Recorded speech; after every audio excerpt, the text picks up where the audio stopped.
Welcome to Fade or Fly with Mike and the Feather, your weekly football podcast recorded right here in the heart of Sin City. Join Mike and the Feather as they dive into the world of sports bet predictions, game analysis, and serve up a healthy dose of Vegas-style humor. Whether you're looking to ride the winning streak or soar to new heights in your football knowledge, this is the podcast for you. Let's embark on this gridiron adventure together from the entertainment capital of the world.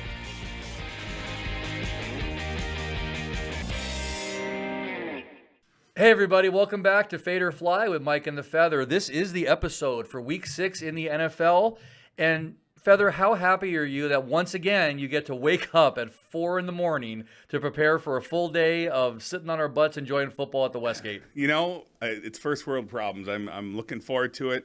When I get out of bed at about 4 a.m. or a little before, I will not be happy, but I will quickly adjust. That's what Starbucks is for.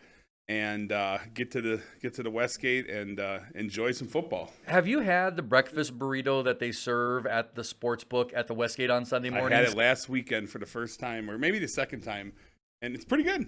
I think even if you got to pay the full non-locals discount price, I want to say it's like $12, $13. It's a big burrito with hash browns, and like those potatoes are good. That's become my new addiction, like that. So I wake up with a healthy breakfast burrito from the sports book and wash it down with a Rockstar or Monster, and I am good to go. It's pretty healthy, minus the bacon, probably. Yeah, but then what's the point of having a breakfast burrito if there's no bacon or sausage in it, right? Exactly. Okay, now I'm getting hungry. I'm looking forward to lunch later today. We're going to get into it. We have 5 straight picks in today's video for the Sunday games. So without further ado, let's get into it. These are the Feathers picks of the week for NFL Sunday, Week 6.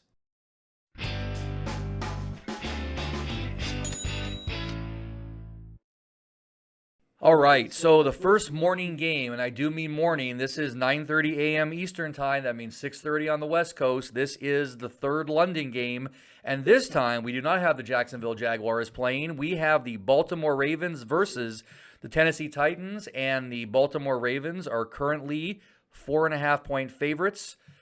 Very far on the road, technically, over the seas, across the pond, as they say. Yep. So what's your take? Is jolly good for the Ravens or not? I mean, so here's what we're looking at. The Ravens are on their fourth road game out of 5 games. 4 out of 5 on the road. Basically count this as a road game. And they are beat up. They played 2 division rivals in Cleveland and Pittsburgh. And it's a bruiser division. And, pretty brutal battles between those teams. So I think they're going to be a little bit beat up. Zay Flowers, the rookie wide receiver sensation, he's looking great, doing great things. But the receiving core in general is not performing this year. Lamar Jackson is serving as the running back and the quarterback, which he's doing well, but he's not passing great, and he's not Lamar Jackson of old as of right now. He might be at some point. He's been sacked 15 times. So even though he's a very mobile quarterback, still taking 15 sacks, that's an awful lot for a guy that can get around really easy. Derrick Henry I think he's going to have a really big game this week. And I think that, it's Mike Vrabel versus John Harbaugh. And it's a huge matchup. These coaches do not like each other necessarily. They've gotten into verbal altercations before in playoff matchups. So I think, it's a tough game, but I believe that the points with the 4.5 points, I'm liking Tennessee. My pick is going to be Tennessee plus the 4.5 for 2 units. I really think that Tennessee can win this game outright. I think DeAndre Hopkins could have a big game. Now he's going to be facing a very tough defensive corner, but I think he can win that matchup with his size and his veteran skills, and he'll get it done. And I like Tennessee in this one, and Derrick Henry to wake up and have a big game. He's had a slower season so far compared to Derrick Henry type stats. I have a question for you, too, because there's a name that I haven't heard too much called out this season. That's Mark Andrews, and he used to be a fantasy football staple for me. Like, he was my go-to. Didn't take him this year, and I'm feeling a bit relieved, but he needs to step it up because he's just a huge part of that offense. And also with Lamar Jackson, here we go again, quarterbacks getting contracts and basically not performing to what that contract was indicating their worth was. Oh, 100%. Mark Andrews, I mean, Travis Kelce is like number 1 tight end by far, and it used to be Mark Andrews is a little bit below. But after last year and even this year, it's like Travis Kelce and then like a big sea of gap between number 1 and number 2 Mark Andrews. And you can make the argument that maybe Mark Andrews isn't the second best this year. I mean, he's not doing Mark Andrews type numbers. Seems like a little unusual. I don't know if he's not healthy. I know he is a little bit banged up, but yeah, I mean, it's the tight end position's tough for fantasy football this year. Pretty much after Travis Kelce, it's kind of a graveyard of like throwing a dart at a dartboard and seeing which guy's going to go off, on a given week. So, but yeah, that's another factor. Mark Andrews just hasn't been playing, and he hasn't been that key component for Lamar Jackson. And I think that's why their passing games kind of struggled a lot. So they're having a hard time moving the chains. All right, let's go with 1 p.m. Eastern now. So 10 a.m. Pacific. Washington Commanders at the Atlanta Falcons. The Falcons are sitting there with just a 2.5-point favorite. I mean, the Chicago Bears beat them. Not saying that the Chicago Bears are terrible. They've been playing good the last 2 weeks, but they literally made the Commanders look horrible. So that's one problem.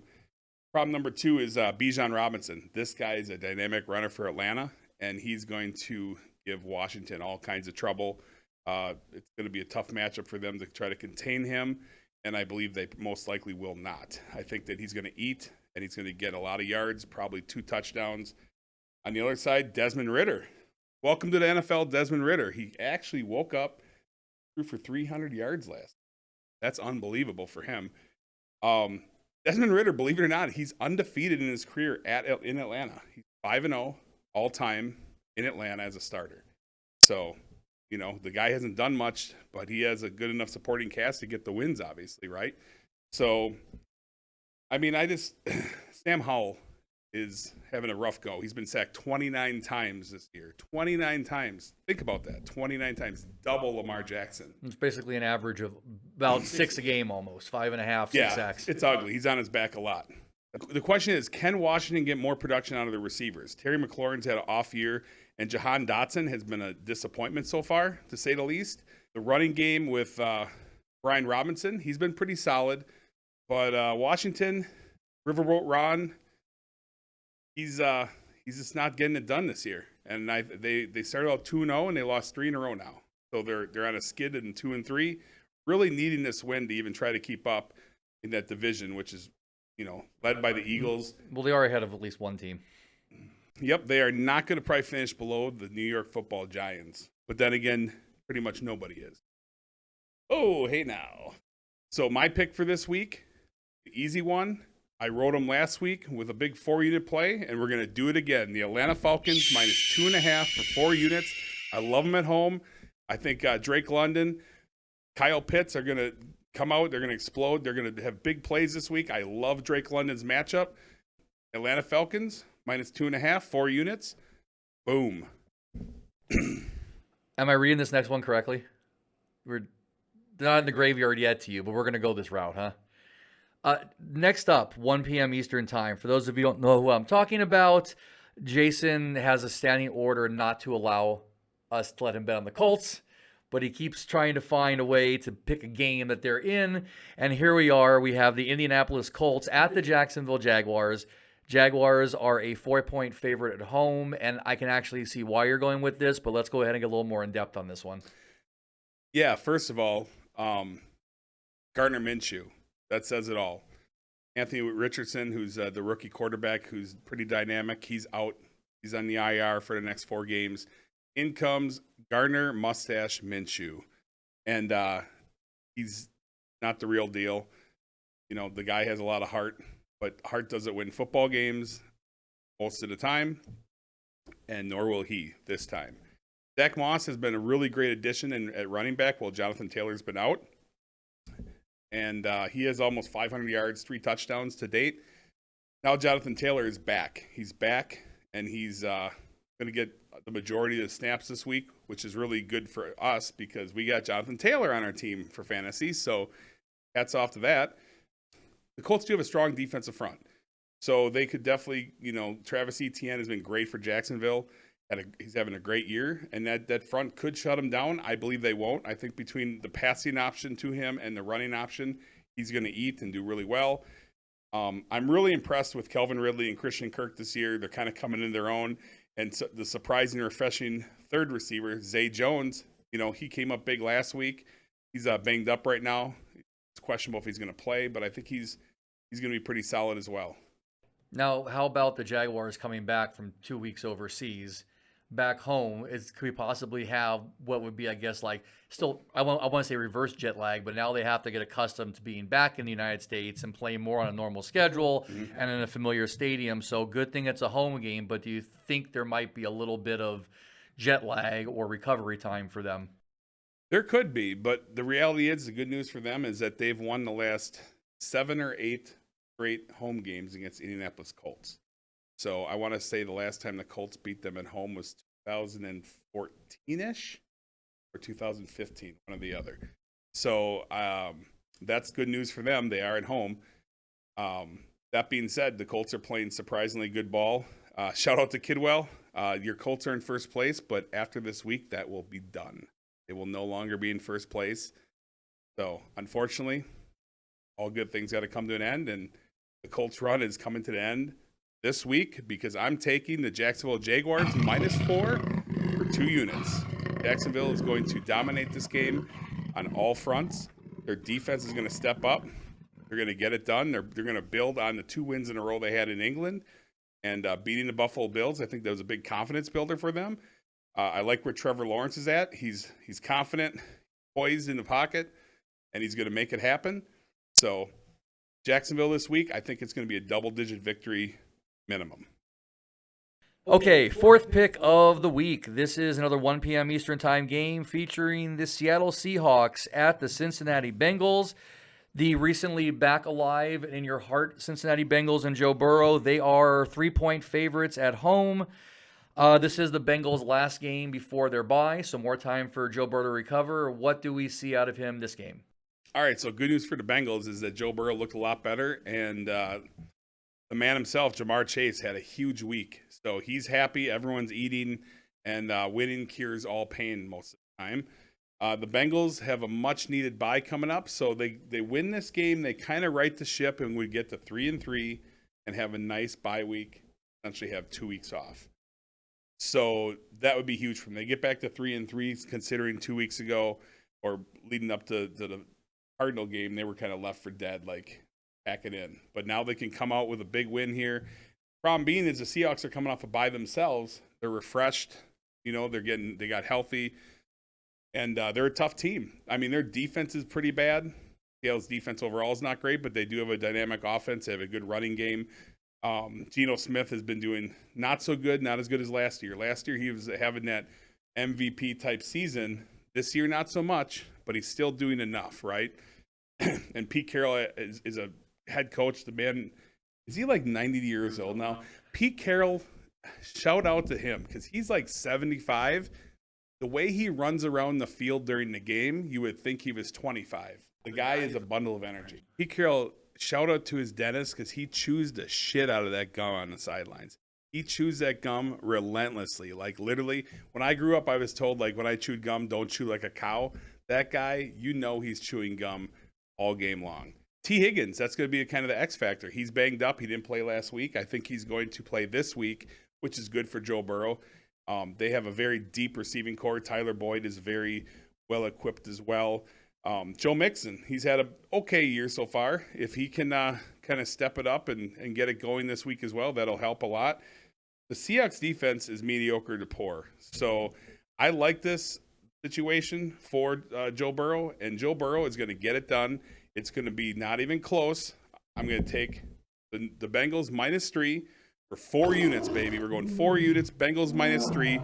It's going to be a double-digit victory. Bengals are back. When they get this win this week, all they're going to be talking about is the Bengals are back, and they're ready to roll. They're going to come off a bye, and they're going to make their push. They're going to end up taking the division. Boom. Let's go with the last pick of the weekend. This is an afternoon, 4:25 p.m. Eastern Time game. We have the Philadelphia Eagles soaring right now at 5-0 at the New York Jets. They are at home, and the Eagles are on the road, but they are the 7-point favorite against the Jets. Interesting. What do you got here? Yeah, I mean, it's going to be a heck of a game. First and foremost, the Jets have not 1 against the Eagles last 14 matchups. They're 0 for the last 14 matchups against the Eagles.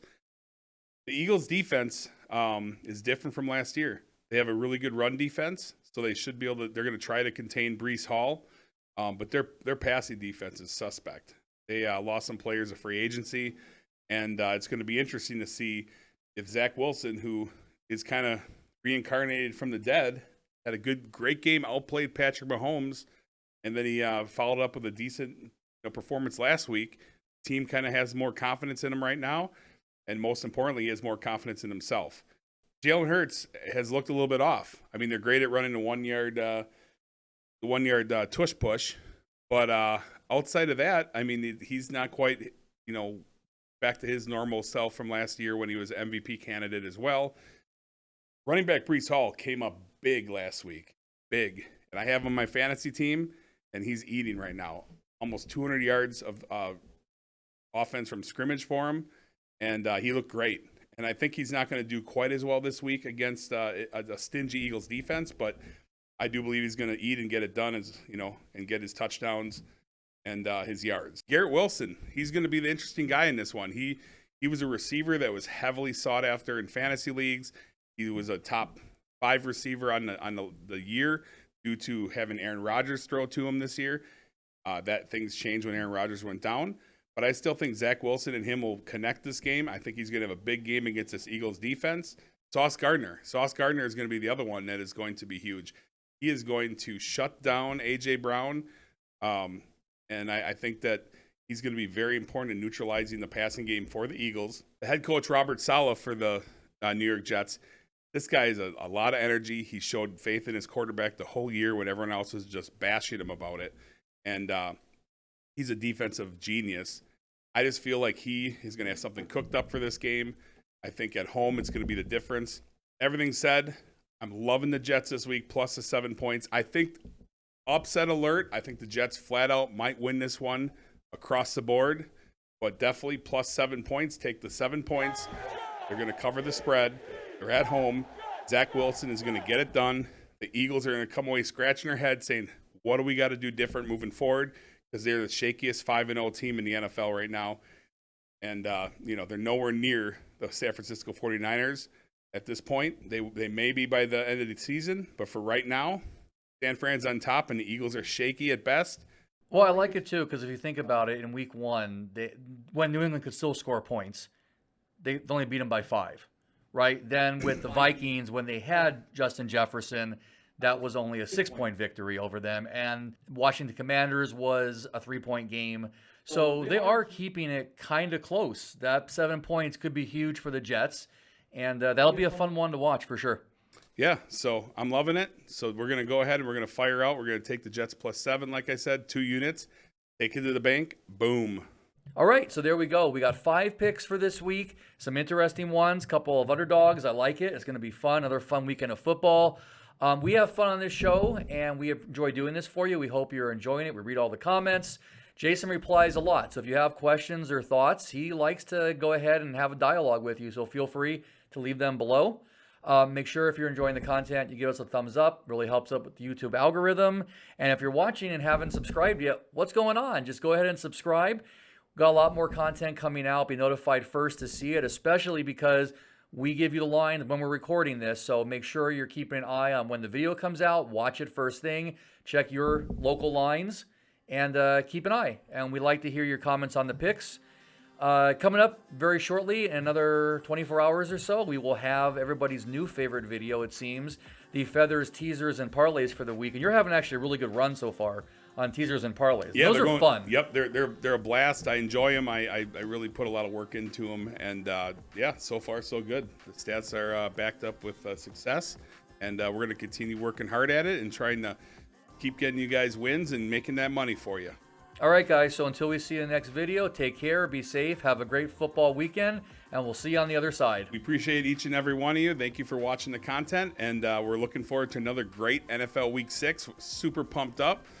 Thank you very much. Have a good day. Come out to the Westgate. Boom.